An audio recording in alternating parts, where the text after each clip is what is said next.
ዛሬ በፒያሳ የ6 ግራም ወርቅ ስንት ገባ? ገዢዎች በፍጹም ሊያመልጣችሁ የማይገባ ወሳኝ መረጃና ሚስጥር። ወርቅ ለመግዛት አስባችሁ ፒያሳና በአካባቢው ባሉ የወርቅ ገበያ ከማምራታችሁ በፊት ይህን መረጃ አለማወቁ በኪሱ ላይ ትልቅ ቀዳዳ ሊፈጥር ይችላል።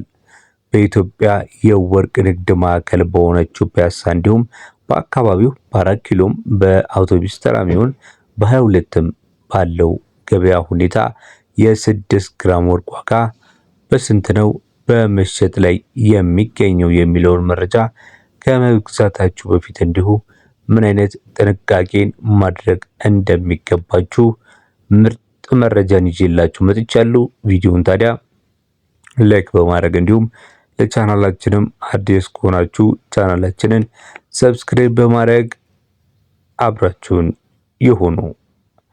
እንግዲህ ወርቅን ወደ ፒያሳ ሄዶ መግዛት ወይም ደግሞ ወርቅ በብዛት ባለበት አካባቢ ሄዶ መግዛት እጅግ በጣም የተለመደ ነው። ነገር ግን ትክክለኛ መረጃ ስለመያዛችሁ ውስጥ እርግጠኞች ናችሁ ወይስ ወርቅ ለመግዛት አስባችሁ ብቻ ወደ ገበያ ወጥታችኋል? ይህ በጣም ትልቅ ስህተት ነው። በተለይ ደግሞ በዚህ ሰዓት እጅ ላይ ባለ ስልክ የተለያዩ መረጃዎችን ሳያገናዝቡ የምንዛሪ ዋጋዎችን ሳይገነዘቡ በተለይ ደግሞ ወርቅ እጅግ በጣም ቮልታይል እና በጣም የሚዋዥቅ እቃ ነው ማለት ይቻላል። ስለዚህ የወርቅ ዋጋ ትላንት በነበረበት ዛሬ ላይ አይሸጥም። ነገር ግን ደግሞ እናንተ የመደራደር አቅማችሁን በምትፈጥሩበት ሁኔታ ላይ በደንብ ለመከራከር እንዲረዳችሁ መረጃ ጉልበት ነው፣ መረጃ ኃይል ነው። ስለዚህ መረጃ ይዛችሁ መውጣታችሁን ልማድ አድርጉ እንዳለን በዚህ ቻናል ላይም የተለያዩ ለእንደዚህ አይነት መረጃ ክፍተት ሙላት ይሆናል ብለን ያሰብናቸውን ቪዲዮዎች በየጊዜው በየሰዓቱ የወርቅ ቤቶችን መረጃ ተገን በማድረግ መረጃ ለእናንተ በማቅረብ ላይ ነው የምንገኘው። እንግዲህ በዚሁ እንድንቀጥል እናንተም ላይክ ማድረጋችሁን ማበረታታችሁን እንዲሁም ደግሞ ለቻናላችንም አዲስ ሆናችሁ በእንደዚህ አይነት የምንዛሬ እንዲሁም የወርቅ ዋጋ ላይ ሰፊ ዳሰሳ እያቀረብን ስለሆነ ሰብስክራይብ በማድረግ ትቀላቀሉ ዘንድ በማክበር እጠይቃችኋለሁ። ሁሉንም ነው የምነግራችሁ። የ18ንም የ21ንም የ14 ካራትን ዋጋ መረጃን ይዤላችሁ ቀርቤያለሁ። የ6 ግራም ወርቅ ወቅታዊ የፒያሳ ዋጋ እንግዲህ ምን ይመስላል የሚለውን እንመለከታለን። የወርቅ ዋጋ እንደምታውቁት እንግዲህ በካራት ነው የሚለያየው። ካራት ትልቁ መወሰኛ ነው። ካራት እንግዲህ እንደ ስራውና ውበት እንደ ዲዛይኑ የሚፋለስ ቢሆንም በፒያሳ ገበያ አሁን ባለው አማካይ ዋጋ መነሻ የ6 ግራም ወርቅ በግምት እንደሚከተለው ይሆናል ብዬ አይደለም ማቀርብላችሁ። የግምት ዋጋ አይደለም እዚህ ቻናል ላይ የምነግራችሁ። የክርክር ዋጋው ያው የእናንተ እንደሆነ ይታወቃል። ለምሳሌ እኔ ዛሬ ሻጭ ነኝ፣ እናንተ ገዢዎች ብትሆኑ 21 ካራትን የሚያወጣ ለምሳሌ በግራም 15000 ብላችሁ 17500 ብላችሁ እናንተ ደግሞ 15000 ብትሉኝ እናንተ እንደዛ ያላችሁበት ምክንያታዊ ሁኔታ እስከሌለ ድረስ እኔ ደግሞ ምክንያታዊ መሆን አለመሆናችሁን አረጋግጬ መጀመሪያ ባልኩት ዋጋ 17500 ሊሸጥላችሁ እችላለሁ ማለት ነው። ነገር ግን እናንተ መረጃ ካላችሁና 15000 እንዲሸጥላችሁ የሚያደርግ በቂ የመከራከር አቅም ካላችሁ በ15000 ሊሸጥላችሁ እችላለሁ ማለት ነው። እንግዲህ በግራም የ2500 እና እስከ 3000 ድረስ ልታተርፉበት ትችላላችሁ። ይሄንን ሚስጥር እንግዲህ ነግሬያችኋለሁ። በአንድ ግራም ልንገራችሁ ከ2500 እስከ 3000 ድረስ ልታተርፉ ትችላላችሁ። ለምን አንዳንዴ አንድ ወርቅ ቤት ልገዙ ስትገቡ ሌላ ወርቅ ቤት ቼክ አድርጓችሁ ግዙ እምላችሁ ለዛ ነው። ምክንያቱም ጎንና ጎን ያለ ወርቅ ቤት አንዳንዴ በ2000 እና በ2500 ድረስ የወርቅ ዋጋውን ከፍና ዝቅ አድርጎ እየተመለከትን ስለሆነ ማለት ነው። ስለዚህ የተሻለ የሆነ መረጃ መያዝ ለእናንተ እጅግ በጣም መልካም ነው ማለት ነው። ቪዲዮን እስካሁን እየተከታተላችሁ ስለሆነ እጅግ በጣም እናመሰግናለን።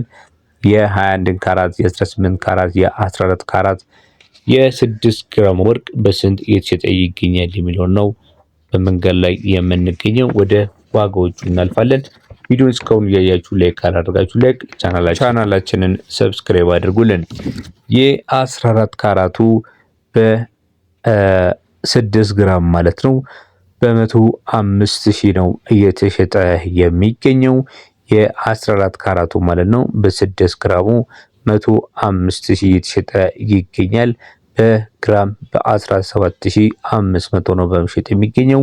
የ18 ካራቱ እንዲሁ በ141,000 የኢትዮጵያ ብር በ6 ግራም እየተሸጠ ይገኛል። የ21 ካራቱ ደግሞ በ171,000 እየተሸጠ ነው የሚገኘው። የ21 ካራቱ ወቅታዊ ዋጋ ደግሞ 28,500 ስለሆነ ማለት ነው። እንግዲህ ይህንን ይመስላል የዛሬው የወርቅ ዋጋ መረጃ። ወደ ፒያሳ ስትሄዱ እንግዲህ ሁሌም እንደምላችሁ አትሸወዱ። በተለይ የሰራተኛ ክፍያና የዲዛይን ወጪ ላይ እንደ ጌጣጌጡ ውስብስብነት በካራቱ ሊደመርም ሊቀንስም ይችላል። ያንን መረዳት አትርሱ። ሁሌ እንደምነግራችሁ ደግሞ በቪዲዮ መጨረሻ እንደምነግራችሁ ለገዢዎች የምነግራችሁ ነገር አለ ታውቃላችሁ። ይህ ማለት ገዢዎችን ብቻ ሳይሆን ሻጮችንም ይጠቅማቸዋል። ምክንያቱም ሻጮችም ባለሙያ የሆኑ ሻጮች እንዲሆኑ የካራት ማህተም ማረጋገጥ፣ ትክክለኛ ወርቅ እንደሚሸጡ ማመን፣ ደረሰኛ ለመከልከል ዲጂታል የሆነ ሚዛኑን እንዲመለከቱ ማድረግና ዋጋንም እንዲያወዳድሩ ለገዢዎቻቸው እድል መስጠትን የመሳሰሉ ነገሮችን ሊያውቁ ይገባሉ ማለት ነው። ለገዢዎችም የምነግራችሁ ከዚህ የተለየ አይደለም። ማንኛውም ወርቅ በካራት በኩል የራሱ የሆነ ማህተብ እንዳለው ማወቅ አለባችሁ።